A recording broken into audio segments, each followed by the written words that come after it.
A new UN report says the parties in Ethiopia's civil war have committed atrocities, and that they include rape, unlawful killing and torture.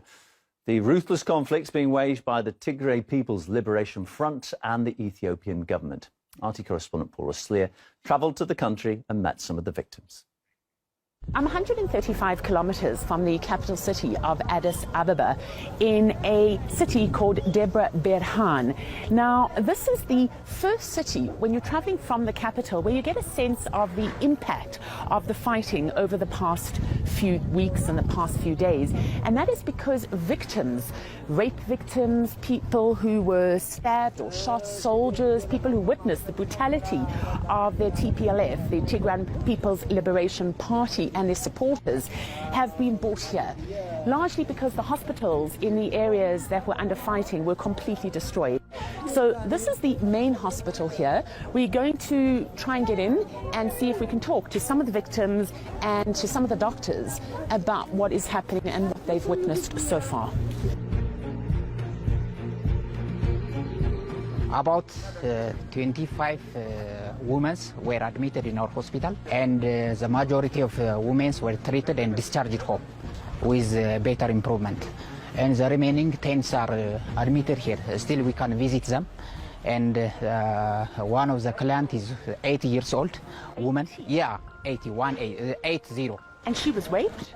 Yeah, she raped, and you can visit her. Still she is admitted in our hospital. By hearing this news, it's a very shocking news. Raping 80 years old woman is senseless. It's senseless, and rather it has also or otherwise it has a psychological impact.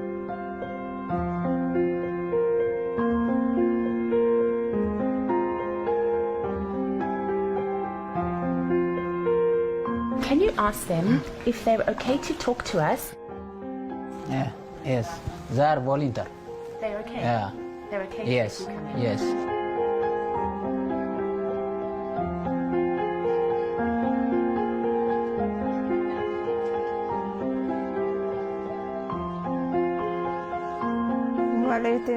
When I was asleep during the night, he knocked on the door and said, "Please open the door." Then he punched me, took me down, and raped me. I don't know him. He was a stranger with a gun. I'll never forget what he did to me.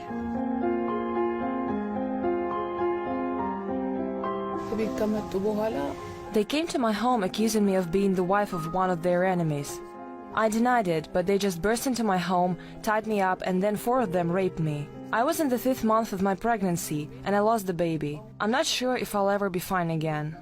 I normally do teaching. I'm a high school teacher in Addis Ababa, but after the war broke out, I just came here to help this hospital as a volunteer. The Ethiopian government tried his best. It's best to not start the war. As we see, the CNN, the BBC, the Al Jazeera, and many other France 24, there are many other international medias which are doing together with the TPLF forces, because as we have seen in Gondar place, people who were caught by the soldiers, who were surrendered to the soldiers or were entrapped by the soldiers, they said, we are formally told by our leaders to wear Ethiopian force uniforms and then rape people, kill civilians, whatever, to emblem the Ethiopian soldiers, okay? They produce fake movie. They produce fake pictures from different religious places, and then they say Ethiopian government is bombarding churches and mosques.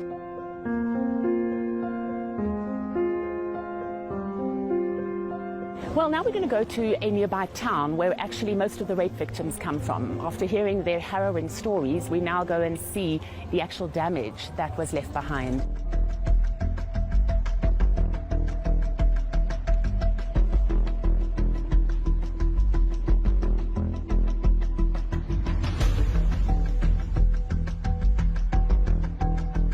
I'm standing in what I think was the living room of a house that, what I can piece together from what the neighbours are telling me, used to be home to some 10 people who've now fled and have taken refuge with family in Addis Ababa, in the capital city.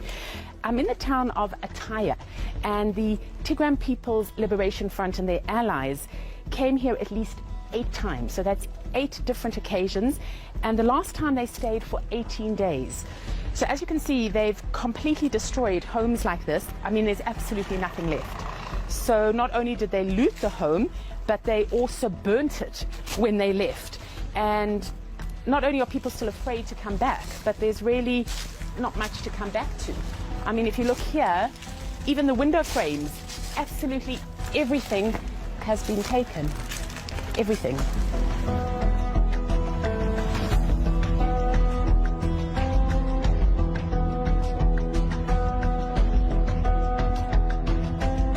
The war has been raging for just over a year, and the government keeps promising it will end soon. But for people who live here, it's already too late. They've lost everything. Paul Islier, RT, Ethiopia.